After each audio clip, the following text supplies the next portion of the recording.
Boa noite, tudo bem? Deus nos abençoe aí, nos ilumine. Estamos aí com mais um estudo aí pelo Amigos do Caminho, né? Em nome de Jesus aí, da espiritualidade amiga. Pedindo aí aos companheiros espirituais que possam nos ajudar nessa caminhada, nesse estudo.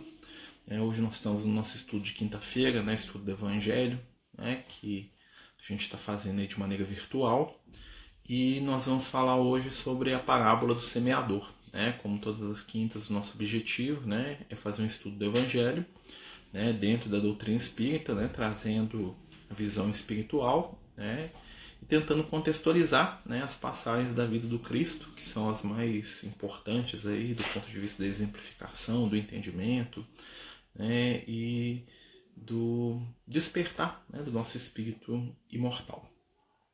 Essa parábola, né, essa parábola do semeador, ela vai estar linkada, ela vai estar sendo colocada nos evangelhos de Marcos, Mateus e de Lucas. Ela aparece nesses três evangelhos e ela aparece de maneira resumida num dos evangelhos apócrifos, que é o evangelho de Tomé. E essa parábola, né, ela tem algumas características bem interessantes, né? Os historiadores, as pessoas que estudam, né, a historiografia do Evangelho, eles acreditam que essa parábola ela veio de uma fonte original, né, que alimentou o Evangelho mais antigo que nós temos. Né? O Evangelho mais antigo aqui que nós temos aqui dos quatro aqui é o Evangelho de Marcos. Né? Muitas pessoas falam que Mateus e Lucas beberam da fonte do Evangelho de Marcos, ou seja, porque muitas passagens que estão em Marcos, né, vão ser refletidas em Mateus e em Lucas. E realmente, né, existe esse evangelho fonte, né, esse evangelho, vamos dizer assim, que é o primeiro evangelho que eles chamam de Mateus, né, os historiadores chamam ele de evangelho que, ou Quaile, né, que em alemão quer dizer fonte. E esse evangelho, ele seria aquele evangelho, né, que a gente vê nas obras do Emmanuel, né, principalmente no Paulo Estevão, que eles chamam de anotações de Levi. Tá? Que é diferente do Evangelho de Mateus que nós temos hoje. O Evangelho de Mateus que nós temos hoje seria feito a partir desse Evangelho, né, dessas anotações de Levi, né, que é o próprio Mateus, e que depois acabou chegando aqui pra gente, né, como material de estudo. Né? Lembrando que os amigos espirituais falam que os quatro evangelhos, né, Mateus, Marcos, Lucas e João, são a fonte mais fidedigna, né, de informação espiritual que nós temos até o momento, né? E que para o nosso nível evolutivo, né, nós estamos bem servidos quanto a essas questões do Evangelho. Então, um amigo nosso falando que está travando, o Diogo, né, se alguém tiver percebendo que está travando também, só dá um sinalzinho para a gente saber. Se não tiver, fala, não travou não, né? Ou está travado, só para a gente poder ver aqui o que a gente faz. Mas os vídeos estão sendo salvos aqui na plataforma aqui do Instagram, né, no IGTV, tá? E a gente está colocando no YouTube também, né? Então vamos, só para a gente poder entender, né? A parábola do semeador ela é bem interessante porque ela é uma das primeiras parábolas que aparecem nos evangelhos, né? Principalmente no Evangelho de Marcos. E a parábola ela é uma ferramenta, né? Uma ferramenta de ensino que já era utilizado antes de Jesus. Tá? Quando Jesus ele recorre às parábolas, né? Que são histórias com uma moral, né, como nós diríamos hoje, né, ou seja, uma história construída com o objetivo de fixar determinados conceitos, né, no campo espiritual, né, no caso aqui da parábola, mas era uma forma, né, de estudo, de aprendizado que era comum na época de Jesus. Né? Tinha um rabino muito famoso, o Hilel, né, que a gente até falou dele aqui algumas vezes, o Hilel, que era avô do Gamaliel, né, e pai daquele Simeão que tomou Jesus no braço quando era bebê. Né? O Hilel ele era um sábio, né, judaico, ele era um judeu extremamente sábio, né, um fariseu, doutor da lei, e ele falava por parábolas. Ele que criou, né, esse meio dialético de ensinar. Né? A música de fundo, né, a companheira aqui que tem uma igreja evangélica aqui, numa portinha aqui do lado aqui da garagem aqui de casa aqui.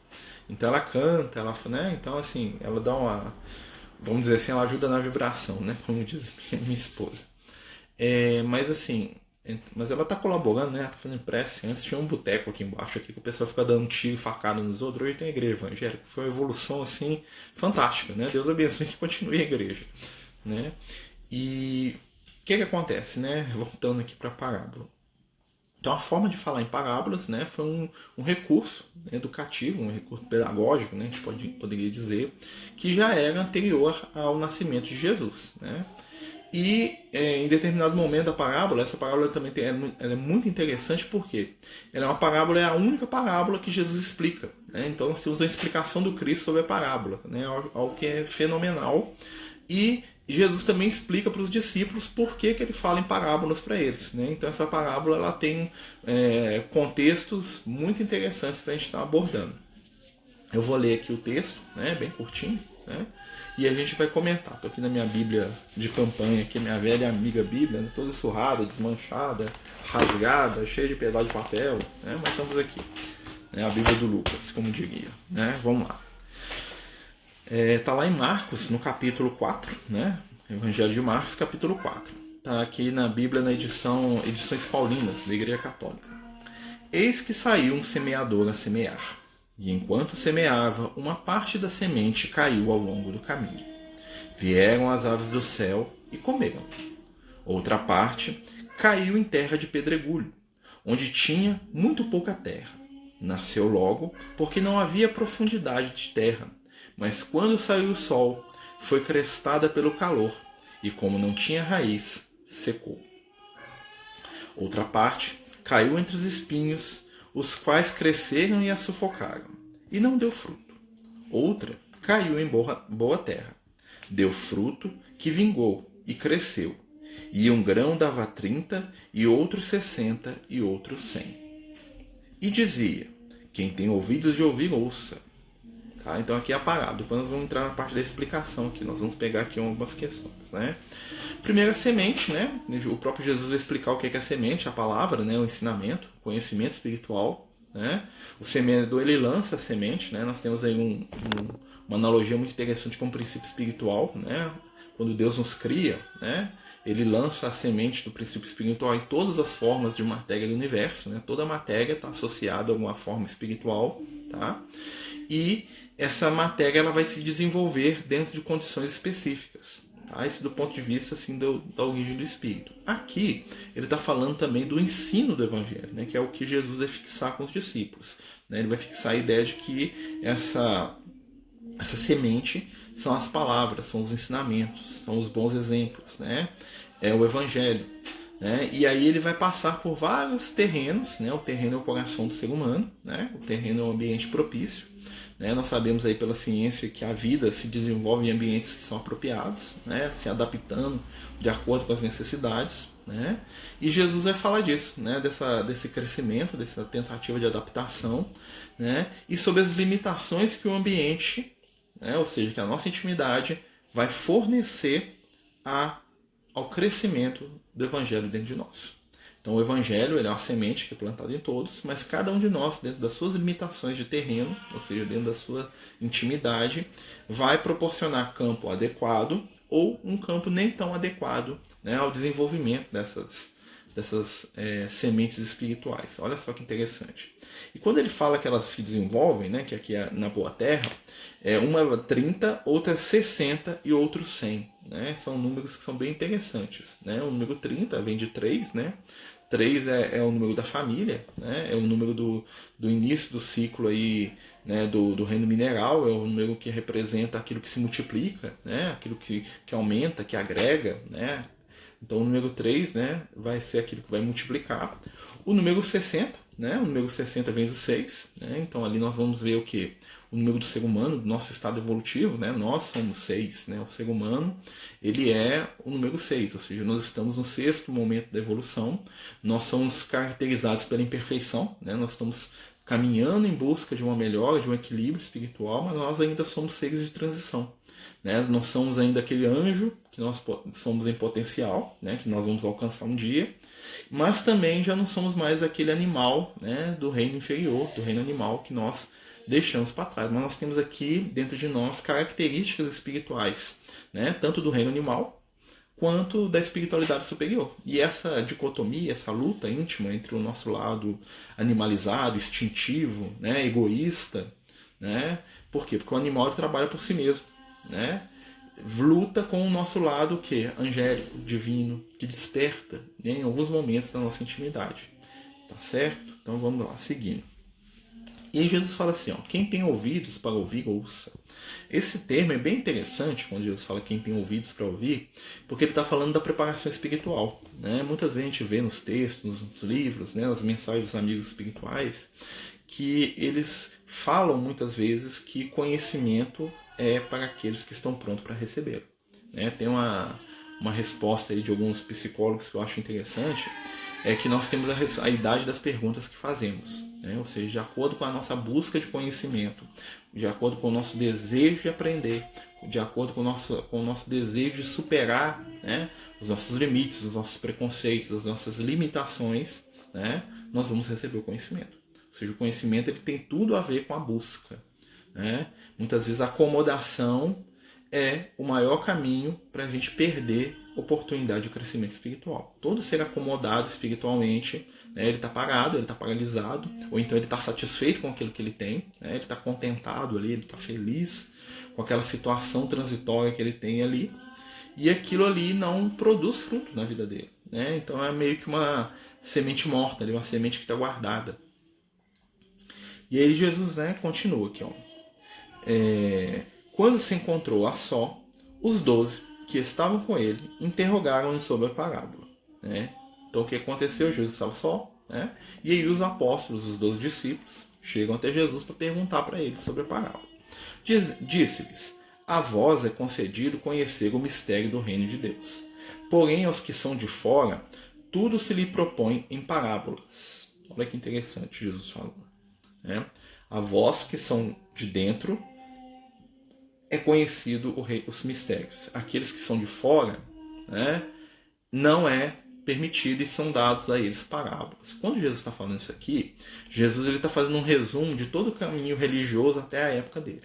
Tá? Como é que se processa o conhecimento espiritual desde o Egito Antigo, da Grécia Antiga, da Babilônia, né, da antiga Caldeia, lá, né?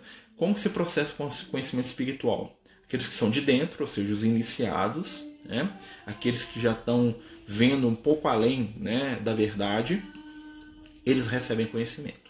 Aqueles que estão do lado de fora, ou seja, aqueles que não estão prontos, né, para o conhecimento espiritual, eles recebem a parábola, que é o que? É uma isca de conhecimento velado. Ou seja, é um conhecimento que não é o verdadeiro, mas que vai te levar a chegar nele. Eu não sei se está dando para entender. Era assim, né, que as escolas filosóficas até a época de Jesus trabalhavam. E quando Jesus fala isso, é até interessante, porque Jesus é contrário a esse método de ensino. Tá? Em várias passagens, né, Jesus atrita muitas vezes com os religiosos da época, porque Jesus falava os conceitos que eram escondidos, né, ele falava para todo mundo. Tá? Então, os rabinos, os doutores da lei, os estudiosos, né, os líderes ali religiosos do momento, eles consideravam que Jesus era blasfemo porque ele soltava as verdades espirituais para quem não estava pronto para elas. Né? E isso é interessante, é uma coisa para a gente fazer uma crítica aqui sobre isso. Então, por que Jesus está falando desse jeito aqui? É porque ele estava querendo movimentar a mentalidade dos discípulos dele. Ele estava querendo tirar os discípulos dele do lugar comum. Tá? Então, olha só. Disse-lhe, a vós é concedido conhecer os mistérios do reino. Porém, aos que são de fora, tudo se lhe propõe por parábolas, para que, olhando, olhem e não vejam, ouvindo, ouçam e não entendam, de modo que não se convertam e que lhes sejam perdoados os pecados. Olha que interessante, Jesus aqui está esmiuçando por que as pessoas colocam véu no conhecimento espiritual. Por que as pessoas trabalham por parábolas até a época dele? Muitos, né? Não vou dizer que o Ilé, outros, né? Mas por que muita gente nega o conhecimento para o outro? Para fazer com que o outro, olhando, não enxergue, escutando, não entenda. E por que acontece isso? Para que eles não se convertam e não sejam perdoados os seus pecados. O que Jesus está falando? Assim, a parábola, para muitas pessoas, né? Ou seja, o ensinamento espiritual para muitas pessoas, é utilizado como ferramenta de manobra. Muitos companheiros, pretensos pregadores da verdade, utilizam o conhecimento espiritual que eles têm, para poder manter as pessoas dentro de um orbe de ignorância. dentro de uma casca, né, de civilidade ou de paz, que é uma paz mentirosa, porque não produz crescimento espiritual. Então muitas pessoas, né, que têm conhecimento espiritual escondem a verdade. Por quê? Porque querem manter, né, aqueles que eles dominam, ou que eles acham que dominam, na ignorância. Então Jesus, o que Jesus vai fazer aqui? Jesus vai explicar a parábola, né? Porque os discípulos de Jesus, né, eles não se enquadravam no campo dos iniciados. Né? Os iniciados eram pessoas que normalmente eram espíritos iluminados, pessoas inteligentíssimas, pessoas de um padrão social, cultural e ético acima da média. Né? Então o grupo de iniciados de Jesus já era meio que uma paródia. Né, vamos dizer assim. Por quê? Porque o grupo de iniciados de Jesus tinha o quê? Uma prostituta, ladrão, bandido, coletor de impostos, pescador, semi-analfabeto, né, lavrador, né, semi-analfabeto, pessoas de vida duvidosa, pessoas de intelecto duvidoso. Né? Tirava ali um João Evangelista, ali, que era fora da curva ali, vamos dizer assim, o Bartolomeu, um João Evangelista. O restante dos discípulos de Jesus eram pessoas muito despreparados para serem um grupo de escolhidos, um grupo de iniciados. Jesus estava meio que fazendo uma troça com essa questão. Né? E por que Jesus falava por parábolas? Ele já falava por parábolas com outro sentido. A parábola de Jesus era para fazer as pessoas entenderem o contexto da história. Tá? Normalmente, até a época de Jesus, nós vamos notar isso de uma maneira bem interessante. Quando um mestre falava por parábolas, era para evitar que a população entendesse. Ele estava falando uma verdade, estava esfregando a verdade na cara do pessoal, mas de um jeito que eles não entendessem. Com Jesus, era um processo diferente. O que Jesus fazia? Ele pegava um conceito universal, um conceito eterno, né, e mastigava esse conceito até que ele fosse absorvível por qualquer pessoa. Era a mesma estrutura de parábola, só que a parábola de alguns era com o objetivo de manter as pessoas na ilusão, manter as pessoas adormecidas. As parábolas do Cristo tinham por objetivo ensinar o complexo de maneira simples. Então, os conteúdos daquilo que Jesus ensinava, né, por isso que ele recorria a parábolas que eram coisas práticas ali de pessoas simples, né, o semeador, ou seja, o agricultor, né, os peixes, né, ou seja, a linguagem do pescador, do cobrador, do construtor, né, que ele era um também, né, do carpinteiro. Então ele recorria a essas imagens para poder abrir a consciência das pessoas, ao contrário dos outros que falavam por parábolas para poder manter, né, aquilo ali velado. Então Jesus começa dando essa tirada nos discípulos. Olha só o que ele fala aqui, ó. E aí, depois que ele fala isso, né, ele explica a parábola do jeito mais simples possível. Olha que interessante, né? Aí ele falou assim, ó. E acrescentou: não entendeis esta parábola? Tipo assim, Jesus pergunta para eles: vocês não entenderam? Não, eu falei do jeito mais simples, né? E como entendereis todas as outras? Jesus falou assim: se vocês não pegarem o sentido dessa aqui, vocês não vão entender as outras não, né? O que o semeador semeia é a palavra.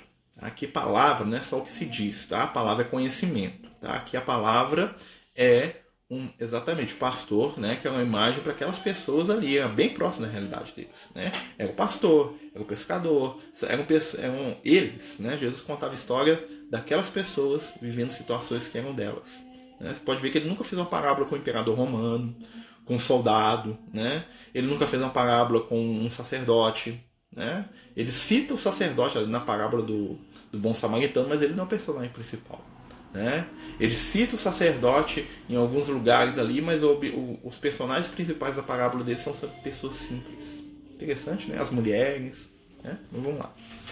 Aqui, ó. O que o semeador semeia é a palavra, né? Ou seja, o conhecimento.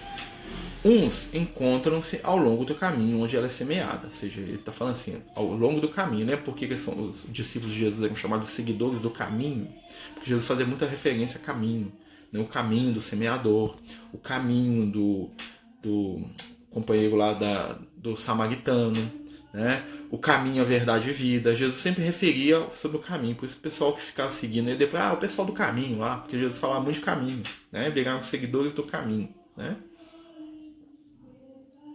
Boa noite, sem ataques a ninguém, só por tudo. Porque tem algumas doutrinas que falam que nós dormimos depois de desencarnados. Dormir por tempo indeterminado até a volta do Cristo. Isso é interpretação, né? Jesus, em nenhum momento, fala que a gente vai dormir, não. Isso é uma coisa que o Paulo de Tarso fala numa das cartas dele, né? E ele fala o dormir ali, tem vários simbolismos ali. Dormir é uma maneira de poética de se referir à morte, tá? Aí o pessoal interpretou aquilo que é uma linguagem figurada de maneira, vamos dizer assim, concreta. Tanto é que Jesus fala que não dorme depois da morte, que ele promete na cruz que ele ia encontrar com o rapazinho lá, o Gistas, né? Ou Dimas, né? Então, bom ladrão, né? Então Jesus fala, hoje mesmo estarás comigo no paraíso. Então não é para tirar uma cochilo, senão ele fala, hoje mesmo cochilarás comigo no paraíso. Então ali é uma questão interpretativa. E vamos notar o seguinte, uma coisa que Jesus falou, outra coisa que os outros interpretavam. Então, assim, quando a gente lê uma carta do Paulo, a gente lê uma carta dos apóstolos, a gente tem que lembrar o seguinte, aquilo ali é a opinião deles dentro do contexto que eles viviam sobre o que Jesus ensinou. Não é a palavra da salvação eterna, não. Então, o que o Paulo entendia de Jesus nem sempre era 100% o pensamento do Cristo. Haja vista que o Paulo acreditava que Jesus ia voltar a qualquer momento. Tem uma epístola dele que fala, muitos de nós nem vão morrer. Nós vamos encontrar com Jesus no céu. Jesus está retornando. Eles tinham um negócio lá na época do Paulo, do Pedro, né? Pouco depois da morte de Jesus, que Jesus ia voltar para buscar eles, era a semana que vem. Tipo assim, né? Então eles morreram, eles desencarnaram esperando Jesus voltar. E Jesus não voltou do jeito que eles esperavam, não. Né? Aliás, porque ele não foi embora. Mas eles entendiam, eles esperavam isso, é compreensível dentro do contexto que eles viviam de perseguição, né? Que eles queriam que Jesus viesse resolver o problema, né? Só que não foi o que eles imaginavam, que eles escreveram sobre isso e deixavam aquilo como uma esperança, né? Que não se concretizou daquela forma. Né? Então a gente tem que entender e fazer esse filtro. Algumas pessoas são meio que incapazes de entender, né? Ou de fazer esse filtro e se apegam ali, né? Na letra morta do que está escrito. Lembra que Jesus mesmo fala, a letra mata. Né? Ou seja, por causa da letra se mata. Por causa da letra você perde a sua vida porque você fica lá atrelado a uma vírgula, um tio, um parágrafo que foi escrito e acha que aquilo ali é a verdade absoluta do universo. Né? E nós temos que transcender disso. Por isso nós temos que estudar. Né? Ler, pensar, discordar, né? Com amor, com fraternidade, é claro. Aí ele fala aqui, ó. Outros que recebem a semente em terreno pedregoso, já pulei aqui, desculpe. Uns encontram ao longo do caminho onde ela é semeada. Logo que ouviram, vem Satanás e tira a palavra semeada nele. Satanás é o inimigo. Né? Então aqui é aquela questão. Você recebe o conhecimento, lembra? Conhecimento e informação são duas coisas diferentes. Né? Conhecimento espiritual é quando você introjeta informação. Muitas vezes você sabe um monte de coisas, mas Satanás tira aquilo da sua vida. Por exemplo, nós sabemos que a vida é imortal, né? Que nós somos seres eternos.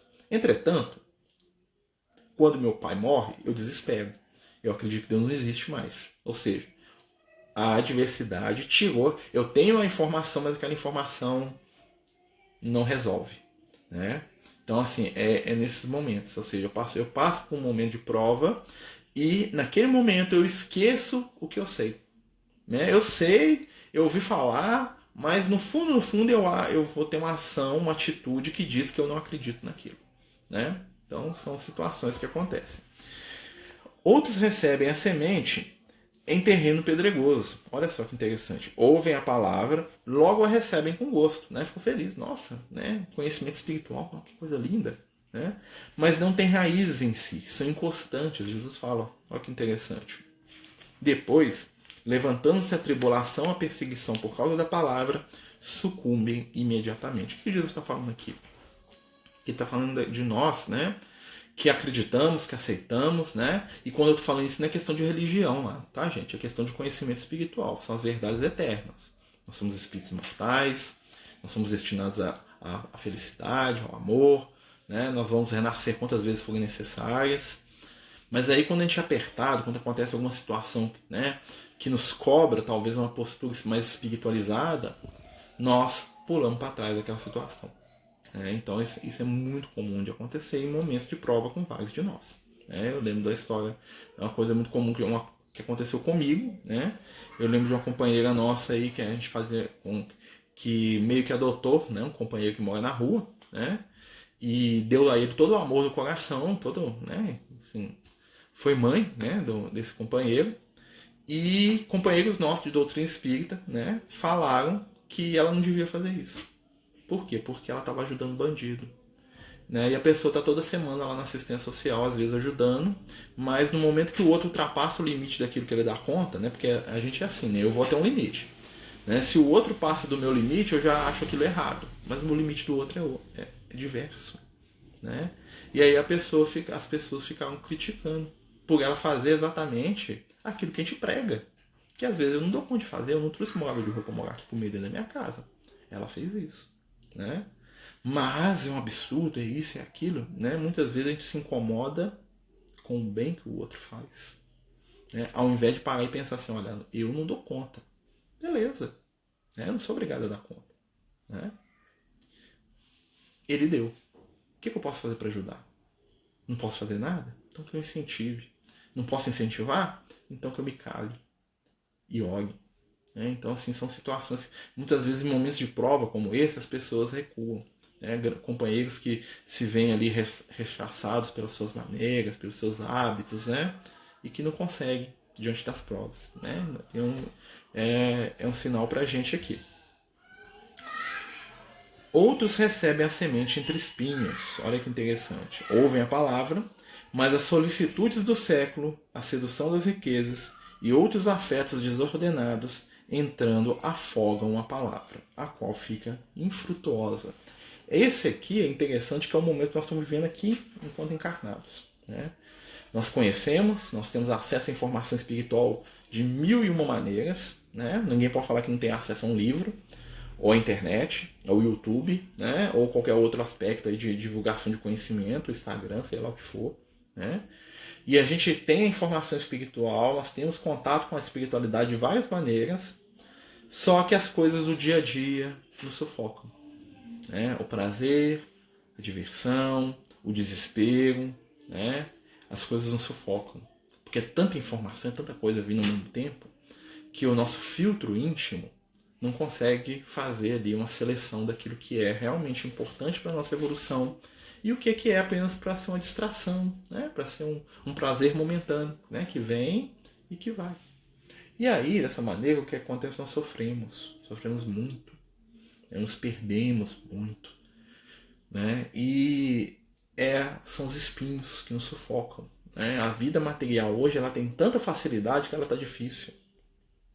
Já parar para pensar nisso? Hoje nós estamos vivendo, né, em comparação a quem viveu há 100, 200 anos atrás, uma era de paraíso. Né, as facilidades da ciência, da tecnologia. Né? Então hoje nós temos um mundo, né, que é um mundo muito mais prazeroso de se viver do que para quem vivia 100, 200 anos atrás, com certeza. Pessoas que trabalhavam 20 horas por dia, né, de domingo a domingo, escravos. Né? O mundo era bom para o dono, para o patrão, né? E mais ou menos, se ele ficasse doente ali, se ele topasse o dedão na enxada lá e desse um tétano, ele morria igual todo mundo. Né? Então existiam muito poucos privilegiados no passado. Hoje, aos olhos de quem vivia, né, no passado, nós somos privilegiados. Né? Eu lembro que quando eu contava pro meu avô como é que eu trabalhava, ele olhava para mim com aquela cara: você não trabalha não. Você não trabalha não, porque trabalho pro meu avô era puxar enxada. Não era bater lenha, cortar lenha o dia inteiro. Trabalho pro meu avô era carregar caminhão. Né? Era capinar a roça de 5 horas da manhã até 5 da tarde, sem parar, deitando suor. Né? Isso que era trabalho pro meu avô. Você ficar lá anotando lote de produto, carregando caixas, para ele trabalho não. Isso aí é coisa de fresco. Né? E ele respeitava porque ele gostava de mim, então ele ficava meio calado, assim, mas no fundo eu via, né? Você percebe quando a pessoa, né? Tipo assim, esse trabalho não, meu filho. Você tá brincando lá, fazendo alguma coisa, eles estão te pagando para isso, né? Entendeu? Porque é diferente. Imagina o trabalho do avô dele, né? Imagina o trabalho dos nossos filhos. Né? Às vezes você fica assim, o cara tá ganhando dinheiro fazendo isso. Meu Deus! Né? Mas vai mudando, né? Isso é um processo que está acontecendo. Né? Nós vamos vendo que essas situações são mudanças. E a facilidade, gente, é a maior das provas. Né? Uma vez a gente estava conversando sobre isso, né? Estou falando dentro da parábola aqui. Né? No nosso momento evolutivo, assim como no nosso momento individual de busca pelo espiritual, né? O primeiro momento que nós temos é o momento da prova. Dificuldade, tudo é difícil, tudo está errado. Agora nós estamos vivendo um segundo momento, que é o momento da facilidade. Está tudo muito fácil. Né? Quando está tudo muito fácil, é mais fácil o quê? A gente dormir. A gente cair no sono espiritual. a gente se perder no mundo do nevoeiro, esquecido do que nós viemos fazer aqui. Né? Então, assim, muitas vezes a prova pesada para o espírito é melhor do que a facilidade em excesso. Porque a facilidade era como se fosse um canto de sereia. Né? Vai te chamando, vai te cantando, você ficando calmo, e não que você vê, você fica dentro da boca do monstro. Né? Porque a sereia da mitologia grega não é aquela mulher com forma de peixe, não. É um monstro horrível, né? Que devorava os outros. Né? Mas vamos lá, continuando. Outros recebem a semente em boa terra. Esse aí que é o bom. Né? Ouvem a palavra, recebem-no e dão bom fruto. Uns 30, outros 70 e outros 100. Jesus está repetindo a palavra, né? O que Jesus quer dizer com isso aqui? Ele está falando que aqueles que estão preparados, né, são capazes de dar mais fruto. Então é essa questão mesmo, Diogo. O mundo nevoeiro, a espiritualidade fala isso pra gente, que nós está lá no livro Renúncia, né? Não sei se foi eu que inventei, não, tá? Está no livro Renúncia, né? O mundo do nevoeiro é como os espíritos de luz lá onde a Alcione está com eles, né? Eles chamam o planeta Terra. Você vai lá para o mundo da neblina, terra da neblina, mundo nevoeiro, né? Ou seja, é um lugar onde a gente desce aqui e muitas vezes a gente fica perdido, não sabe muito bem o que nós estamos fazendo aqui. Já teve essa sensação de estar meio perdido na vida, né? De precisar estar se encontrando, né? Mas aí o que acontece? Nós recebemos sinais, né? E as parábolas, os ensinos de Jesus são toques que ele está dando na gente para a gente se despertar. E olha que interessante aqui que Jesus em nenhum momento ele critica nenhum dos que se perderam pelo caminho, né? Porque ele sabe que a semente, né, como um bom semeador que Jesus o é, né, ela vai voltar a ser plantada. A nossa preocupação não deve ser com a semente. Desculpa, gente, engasguei aqui. Nossa preocupação não deve ser com a semente. A nossa preocupação tem que ser com o terreno que nós estamos se preparando para essa semente. Como é que está a nossa intimidade? Como é que estão os nossos desejos? Como é que estão os nossos sonhos, nossos ideais? O que a gente tem cultivado aí na nossa caminhada, na nossa jornada evolutiva aí, né, enquanto seres, espíritos? Né? Será que nós temos vivido pela informação, né, ou pelo conhecimento? A era da informação nós já estamos vivendo. Né? A era do clique, né? A era do curtir, do gostei. Né? Nós estamos vivendo essa era. É muito boa. Tem muitas coisas positivas. A gente tem que, né, valorizar, senão a gente não estava aqui conversando. Né? Olha só como é que a ciência nos permite tanta coisa. É quase que mágico isso, né? Isso aí, se fosse no passado, eu ia achar que a gente tinha uns feiticeiros aqui comunicando através do caldeirão. Não tinha aquele negócio da bruxa que falava com a outra pelo caldeirão. Nós estamos fazendo aqui o caldeirão aqui é quadrado, né? Retangular no meu caso aqui, né? Mas é uma forma de magia que está ao nosso serviço. Né? E nós podemos direcionar esse serviço, né? O terreno é o nosso íntimo, somos nós mesmos, amigo. O terreno é o reflexo da nossa intimidade. Né? Porque as provas exteriores, elas vêm de encontro ao nosso estado espiritual. Né? Vivemos em espírito onde está o nosso pensamento. O que isso quer dizer? Da maneira como nós entendemos a vida, da maneira como nós trabalhamos no nosso cotidiano, a nossa relação com a verdade espiritual, né, vai ser para nós a forma como nós vamos entender o mundo, o universo, a vida. Né? E essa parábola, né, é interessante que quando Jesus ele fala da parábola do semeador, ele meio que puxa os discípulos para refletir. Porque cada um deles é um terreno diferente. Cada um deles deu um fruto diferente. Né? E ali não cabe sinal de comparação. Porque a gente tem que observar, olha, que tipo de terreno o meu coração é. O que eu estou buscando da minha vida? Por que eu estou encarnado? O que eu estou fazendo no mundo? Nunca parar para pensar isso, não. Por que nós viemos aqui para a Terra? Né? Às vezes a gente pergunta para os espíritos, por que a gente está aqui? Eles falam, para aprender. Para doar. Né? Para testar. Ou seja, nós estamos aqui em prova, expiação, em alguns casos, em missão em outros. Nós estamos aqui com um propósito muito maior do que a gente imagina. Porque essa vida aqui ela é transitória. É uma vida muito boa. A gente pode reclamar da vida, não. Nós não podemos reclamar da nossa vida. Mas nós temos que lembrar. É um trânsito. Nós estamos aqui saindo de um ponto para chegar no outro. Aí lembra, qual que é o objetivo da matéria? Kardec pergunta, né? A matéria é o meio pelo qual o espírito se aprimora. Fala o espírito da verdade, fala por isso para Kardec. Ou seja, a matéria, tudo que tem na matéria, são instrumentos para o nosso aprimoramento. Seja sua profissão, seja sua família, seja o ambiente onde você está, suas crenças, são instrumentos, são ferramentas. Não importa como que é a sua família. Se é você e a sua consciência, ou se é você e um companheiro ou uma companheira, um filho ou 10 filhos, ou um irmão e 2 irmãos, não importa. Importa é como eu lido com a minha família, seja ela da maneira que ela se expressar. Nós somos muito preocupados com a forma e pouco preocupados com a essência, né? Que é um sinal, segundo o Liel, da nossa juventude espiritual. Espíritos muito jovens espiritualmente, como nós, né? No nosso caso, somos muito vinculados à exterioridade, à aparência, à forma, né? Os espíritos iluminados, eles são vinculados à essência. Por isso, uma das primeiras coisas que os espíritos falam para o Kardec é que a intenção é tudo.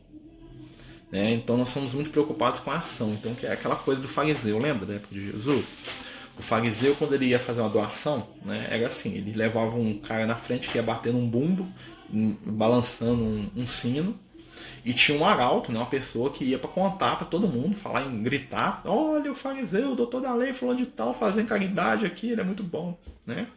Então, ele fazia tudo para parecer como bom. Né? Porque a grande crítica que Jesus fazia aos religiosos da época dele não era conhecimento, era sim a hipocrisia. O que é ser hipócrita? Ser hipócrita é querer parecer uma coisa não sendo. Então, na medida que eu estou aqui e eu falo para vocês que eu sou um ser perfeito, iluminado, cheio de luz, que nunca erra, eu estou mentindo. É mentira deslavada. Né? Então eu estou me enganando a mim mesmo. Eu posso até todo mundo. Gente, todo mundo pode achar que eu sou lindo. Se eu não for de verdade, aqui está o problema. Lembra do Chico? Né? Eu gosto demais das conversas do Emmanuel com o Chico. Né? O Chico estava lá, né, todo preocupado, né, porque todo mundo estava idolatrando ele, aquela coisa toda, né?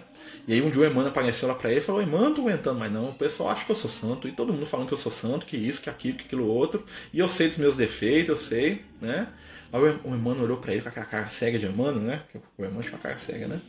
E aí ele vira pro Chico e fala assim: olha, Chico, o problema não é o que os outros acham de você, não. Eles podem achar o que eles quiserem, o problema é quando você começar a acreditar nisso. Né? A cutucada do Emmanuel foi o quê? O problema do Chico não é o que as pessoas viam nele, era o que ele via nele mesmo. Se ele começasse a se iludir achando que ele já era um espírito de luz porque ele fazia caridade e estava tentando, ele ia ser uma fraude. Eu lembro que isso é uma coisa que a gente tem que fugir muito. Então, aqui, a verdade sobre nós mesmos, né, inclusive com os terrenos que nós temos que oferecer, né, para a gente melhorar o nosso terreno, nós temos que saber como é que ele está. Né, eu tenho que olhar para o lote vago aqui do meu sentimento, do meu coração, e falar assim: ó, tá cheio de pedra, então eu vou começar a arrancar essas pedras aqui. Tenho que olhar aqui para o meu coração e falar assim: nossa, meu coração está igual a cerca de arame farpado, vou ter que começar a quebrar esses espinhos um a um. Vai cortar, vai machucar, mas vou. Porque aí eu vou estar trabalhando essa intimidade. A terra boa, que Jesus fala, é uma terra que foi o quê? Preparada. Lembra? Lembra que Jesus, que falava sempre dentro da linguagem das pessoas, imagina um agricultor escutando isso. Né?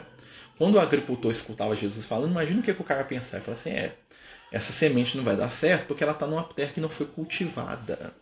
Essa terra não foi arada. Essa terra não tem água suficiente. Essa terra, né? Um agricultor, só de bater o olho num terreno, ele sabe, ali nasce, ali não nasce. Né? Eu lembro do meu avô, né, meu avô materno, né, a primeira história é do paterno, a segunda do materno. Né? O meu avô materno, você falava com ele assim: aqui nasci, você fala assim: aqui não nasce não. Por quê? Porque ele é um homem do campo, ele sabia. Né? Então ele viveu a vida inteira, mais de quase 90 anos, lidando com animal, com vaca, com boi. Então ele se perguntava: eu tô querendo plantar uma abóbora aqui, faz isso aqui, não nasce aqui não, menino. Por quê? Por isso, por isso, por isso. Então quando Jesus falava, o agricultor já pensava: então para Jesus entrar no meu coração, eu tenho que fazer com o meu coração o quê? Eu tenho que dar uma arada nele, eu tenho que revirar a terra, eu tenho que jogar, eu tenho que alimentar, eu tenho que preparar o terreno. A semente só nasce em terreno propício. Então o agricultor, que parecia que era o mais ignorante ali, né? Ele pegava a essência da parábola. Né? Ele pegava: estou entendendo o que você está falando, mestre. Né? Enquanto o doutor da lei, né, ficava lá, teoricamente, né, o que simboliza, blá blá blá blá blá, o agricultor: peguei, mestre. né? Ou seja, Jesus ele desfazia o mistério, né? Ele transformava o conhecimento superior numa coisa palatável para as pessoas simples. Por isso que o Evangelho é tão fantástico. Ele descomplica, né? A complicação do Evangelho é descomplicar. Né? E é interessante que mesmo assim Jesus coloca camadas no ensinamento dele. Ele transforma aquilo da maneira mais simples possível, que o agricultor, que a pessoa mais simples e humilde vai pegar e vai absorver aquilo, vai virar espírito de luz. E ele também coloca camadas profundas para quem gosta de estudar, para quem gosta de ler, para quem gosta de ficar fazendo live igual eu aqui, né? Falando de evangelho, né? Então ele proporciona a todos os nossos estágios evolutivos conhecimento. Né? Os espíritos iluminados, uma vez o Leão me contou, não sei o que acontece aqui, né? Que ele faz parte do grupo de estudo no plano espiritual. O Leão me explodiu minha cabeça. Isso aí tem uns 20 anos que ele me contou. Ele falou assim, não, meu filho, que eu faço parte aqui do grupo de estudo aqui, nós temos uma reunião. Eu falei, quê? Grupo de estudos espíritos de luz? Falei, meu Deus, quer saber como é que é esse negócio? Perguntei pra ele. Né? Ele falou assim, não, é assim, ele falou que o grupo de estudos são 200 espíritos. Na época, eu acho que é isso mesmo, 200. E que esses espíritos estudavam com o Francisco de Assis Evangelho. Eu falei, nossa senhora, vocês estudam Evangelho com o João Evangelista. Aí eu pensei assim, como é que eu faço para participar desse negócio aí? Né? Aí ele estava me explicando, né? Na verdade não são 200, né? Ele não falou o número, são 200 anos que eles estavam estudando. Isso, desculpa. E aí ele virou e falou assim, ó, nós estamos estudando a vida de Jesus, né? Revivendo todos os dias da vida de Jesus. Sei lá, né? Ah, gatinha, para de destruir minha cama, gatinha. A gatinha tá ali destruindo minha cama. Né? Ele falou assim, ó, nós nos reunimos, né? Sob os auspícios do João, do Francisco de Assis, né? Seja o nome que você der para ele, é o meu espírito. E, né, uma vez por semana nós estudamos um dia da vida de Jesus. Um dia, não sei se é um dia. Desde o momento que ele ia reencarnar até o final da morte. Aí ele falou comigo isso há 20 anos atrás, que quando eles estavam, no momento que eles estavam da vida de Jesus, Jesus estava falando as primeiras palavras. Então eles pegavam, viam, paravam aquele tanto de speed de luz, lá não sei quantos, imagina, só ser iluminado assim, né? Parecia uma constelação, né? E aí eles pegavam um dia da vida de Jesus e viam aquele dia todo, como se eles vissem, como se eles entrassem lá dentro da história e vissem tudo acontecendo. E eles estudavam o que Jesus estava pensando, o que Jesus estava sentindo, o que estava acontecendo no mundo espiritual ao mesmo tempo, né?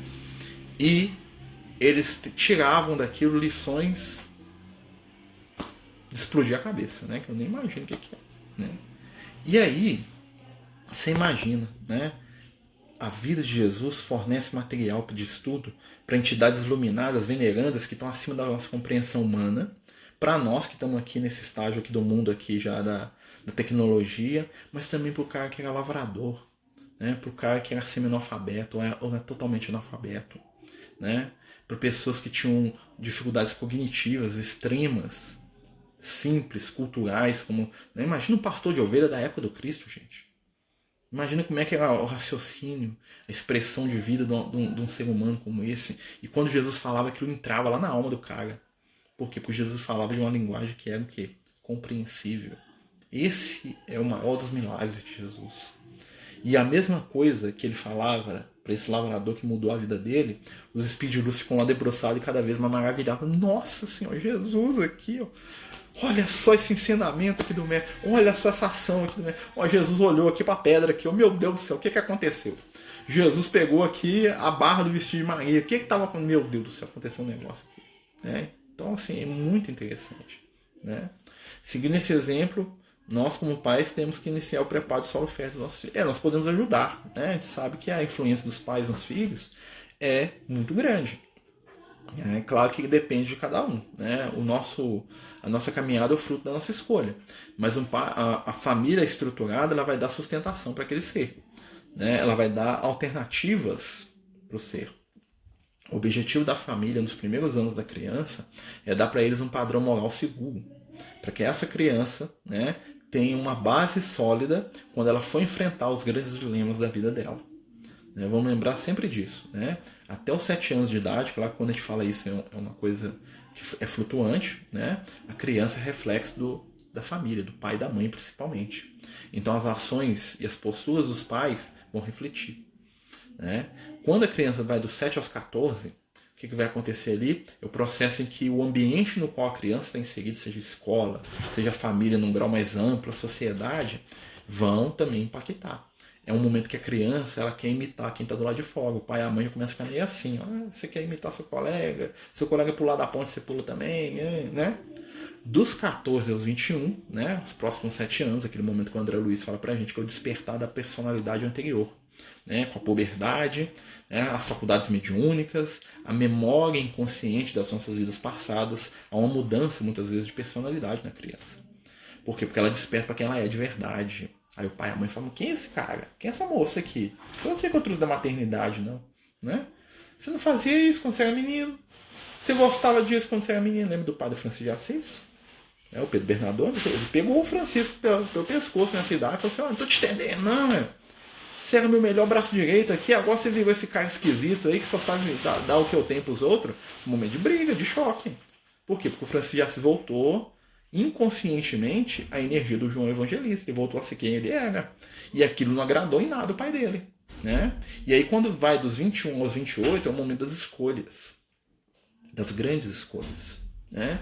E aí, na hora que ele for escolher, ele vai ter 3 bases de valores. O que ele trouxe, o que a família dele ensinou, o pai e a mãe, e que o ambiente onde ele estava inserindo ensina. Imagina, por exemplo, que ele vai ter uma decisão assim, vou me tornar alcoólatra. E ele, na última encarnação, ele era um alcoólatra. Mas o ambiente onde ele estava, ou seja, a família, o pai e a mãe nunca beberam e nunca incentivaram ele a beber.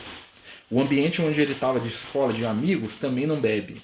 Então, mas ele traz aquela questão de ser alcoólatra, mas ele vai ter 2 de 3 aqui, ó, né? Ele vai ter 2 dizendo não beba.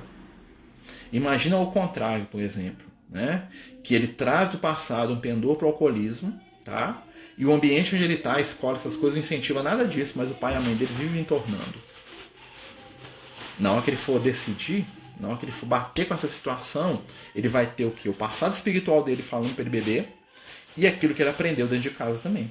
Né? Por isso que a gente tem que tomar cuidado, porque um desses fatores, um dos 3, né, nós conseguimos intervir, que é o exemplo do pai e da mãe. O segundo fator, que é o ambiente, de certa forma nós conseguimos. Por mais que a gente também não tenha tanto poder, vocês vão notar que um a gente tem muito, que é a idade menor. O segundo momento nós já perdemos ali o poder, que é o ambiente onde ele está, né? A gente pode controlar de certa forma, mas nem tanto. O último, que é aquilo que ele trouxe enquanto espírito, já é dele totalmente. Né? Aí é o terreno que ele está criando dentro de si. E todas as vezes que ele for decidir, ou que eu for decidir, eu vou decidir pautado no quê?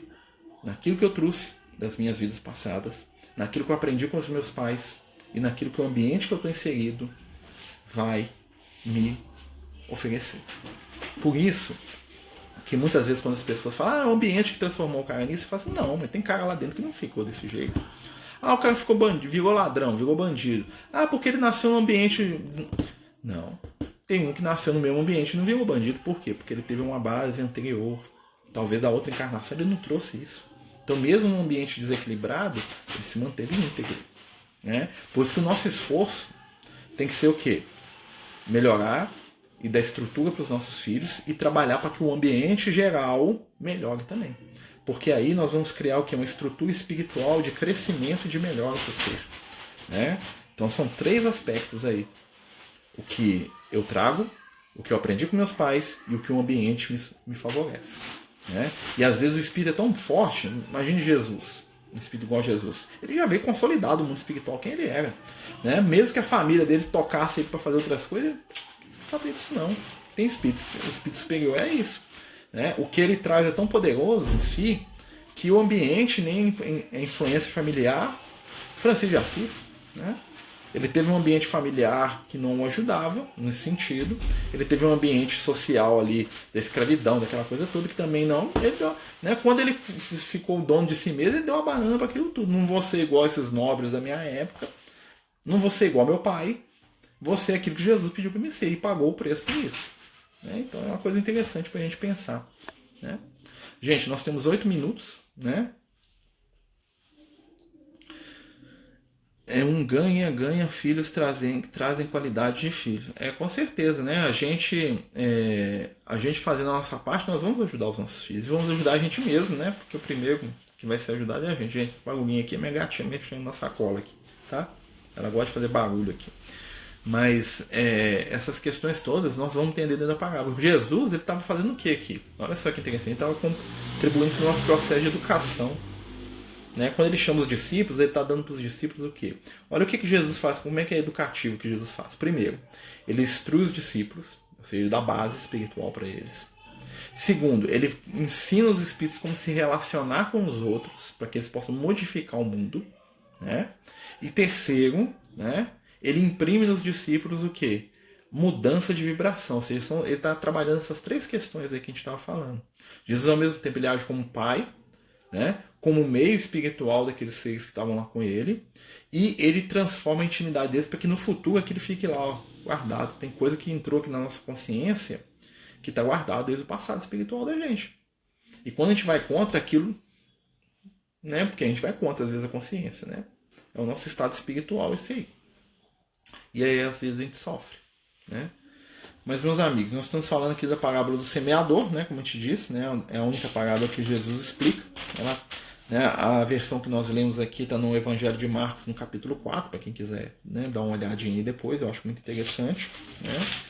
E é sempre interessante a gente ler, né, o Evangelho, porque o Evangelho ele traz para a gente um contexto espiritual muito profundo. Né? Ali são as palavras do Cristo nos ensinando. Né? E o evangelho é sempre positivo. Não chegou atrasado, não preocupa não, vai ficar salvo. Né? Hoje até o tempo está do nosso lado aí, a gente guarda. Imagina se pudesse gravar tudo que Jesus falou, já parou para pensar nisso? Né? A gente tivesse tudo gravado, igual os Espíritos de Luz tem, né? Lá no hospital tem, né? Tudo que Jesus falou, todos. A primeira coisa que eu queria ver se eu fosse plano espiritual, um dia que eu for nos planos de luz, eu quero ver tudo sobre Jesus, me dá esse evangelho completo aí, sem faltar nada aí. Conhecer todos, imagina, o João Evangelista falava que se guardasse, né, e se anotasse tudo aquilo que Jesus fez, todos os livros da terra, né, não iam dar conta. Imagina quanta informação sobre o Cristo que tem no plano espiritual, quanta coisa, né? Imagina Jesus com a mãe dele, as conversas, né? Jesus com os amigos, Jesus com José, né? Eu sou doido para conhecer as histórias de Jesus com José, né? Tem algum evangelho comentado pela doutrina espírita, além do Evangelho segundo o Espírito? Tem. O Emmanuel, ele tem uma coleção de livros, chama Pão Nosso, Vinha de Luz, Caminho, Verdade e Vida. Pão Nosso, Vinha de Luz, Caminho, Verdade e Vida. Eu esqueci o nome. São 4 livrinhos assim, que a gente usa para fazer culto no lar. Ele pega pequenas passagens do Evangelho e ele comenta. Né? Apesar do Emmanuel ele comentado com um viés um tanto quanto filosófico, ou seja, ele comenta trazendo para o dia de hoje. Ele fala assim, que Jesus ali nos ensina. Né? É bem interessante. Eu gosto muito desses livros para fazer culto no lar. Caminho, Verdade e Vida, Pão Nosso, Vinha de Luz. Eu esqueci o outro, são 4. Tá? Eu esqueci o nome do quarto, deu branco aqui. É a velhice. Né? Não é só a barba que vai ficando branca, né? O olho também vai desativando aqui também. Né? Mas esses livros têm comentários muito interessantes. Eu gosto muito do que o Emmanuel escreve. Sabe? O Emmanuel ele tem uma capacidade de síntese, né? De profundidade espiritual muito grande. Muita gente pega no pé do Emmanuel porque acha que ele é meio sisudo. Né?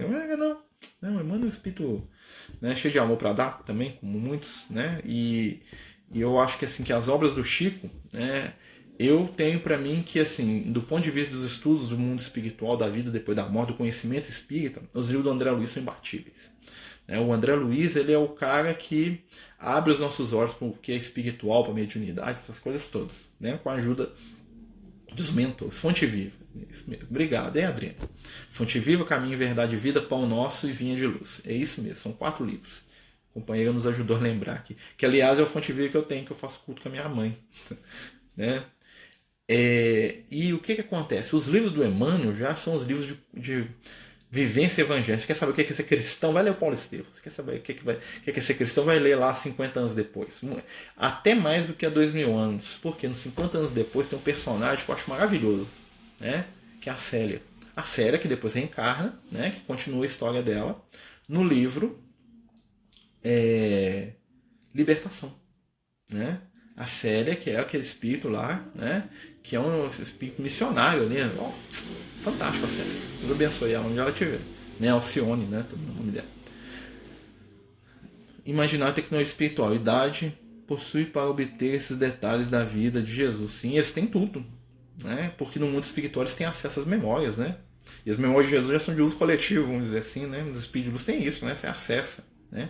Você entra lá, o Chico falava que quando ele escreveu Paulo Estevam, ele via tudo que estava acontecendo. Ele não mostrava como se ele estivesse lá dentro da história acontecendo, como se ele assistisse por dentro. Já viu aqueles filmes que o cara entra dentro da história dos outros? É mais ou menos aquilo, né? Então você pensa isso com Jesus, a vibração, né? É fantástico, isso aí é... Então hoje nós entendemos que isso é possível. Nós temos aí os jogos, a realidade virtual. O que é isso se não entrar dentro de um outro mundo, né? Você coloca aí um óculos, um equipamento, você entra dentro de uma outra realidade criada, né? E isso é o que? É apenas um iceberg, né? A ponta do iceberg, né? É caminho, verdade e vida, vinha de luz, pão nosso e fonte viva. Caminho, verdade e vida, pão nosso, vinha de luz, fonte viva. São 4, a coleção, são 4 livrinhos do Emmanuel, tá? Eles são tamanho mais ou menos, eles são pocket, né? Tem até uma versão maior, mas eles foram feitos em pocket, né? E eles são bons para fazer culto no lar. Você abre eles, normalmente eu gosto de fazer culto no lar abrindo aleatório. Tem gente que faz culto no lar sequencial, pega o evangelho e vai lendo, né? Aqui em casa, como é que a gente faz? A gente pega vários livros de mensagem, alguns desses, né? E a gente abre aleatoriamente e lê aquela mensagem, né? Porque normalmente encaixa com aquilo que a gente está precisando. Então, normalmente a quantidade de pessoas que tem no culto, aqui em casa normalmente é 6. Então nós colocamos 6 livrinhos, né? Os adaptados para os meninos, né? Dentro da faixa deles, e uns mais complexos para os mais velhos, né? Mas assim, isso aí é sempre bem interessante de se fazer, né? Porque aí sai informação, né? Normalmente, mensagens curtas são muito boas para livro, para essa questão de culto do evangelho no lar. Eu tenho até a ideia, né? Estava até falando isso com os amigos outro dia, da gente pegar as mensagens dos Amigos do Caminho para fazer 1 ou 2 livros com aquelas mensagens para poder fazer culto no lar com elas, né? Então a gente está vendo aí já algumas questões aí com os amigos que estão nos ajudando, né? Que não é fácil, né? Infelizmente, né? Mas talvez a gente consiga publicar aí uns 2 livros com aquelas mensagens que estão lá no Instagram lá pro pessoal, né? É Vinha de Luz. Ceifa de Luz não é dessa coleção. Ceifa de Luz de um outro autor, não é do Emmanuel, não. Mas eu já li também, é bom também, né? Mas aqui eu tô pegando os do Emmanuel, que eu sou meio puxa-saco do Emmanuel, tá? Tudo bom, Ceifas? Amigos, nosso tempo chegou em cima da hora, né? Daqui a pouco vai aparecer o reloginho aqui que termina, né, o estudo. Queria agradecer a todos, lembrar que domingo nós estamos dando continuidade ao nosso estudo do Apocalipse, né? Pedir aos companheiros aí que estão nos acompanhando, que nos ajudem a divulgar, né? E pedir a Jesus aí muita paz, muita luz, muita força, entendimento. Acima de tudo, coragem, acima de tudo, esperança. Que possamos ser intermediários da luz, trabalhadores do bem. Divino amigo, proporciona a cada um de nós aquilo de que precisamos e fica conosco, hoje e por todo sempre. Que assim seja. Meus amigos, muito obrigado, né? Nós já vamos deixar o vídeo aí no IGTV, né? Quem tiver interesse aí de assistir, né? E fiquem conosco, né? Agradeço ao amigo aí, lembrando, né? Nós temos lá o Amigos do Caminho no YouTube, né? Nós estamos colocando lá o canal, né? Bem devagarinho, né? Que é bem limitado aí as nossas condições, mas com muito amor aí no coração. Muita paz, muita luz, né? Boa noite a todos. Fiquem com Jesus. Até domingo.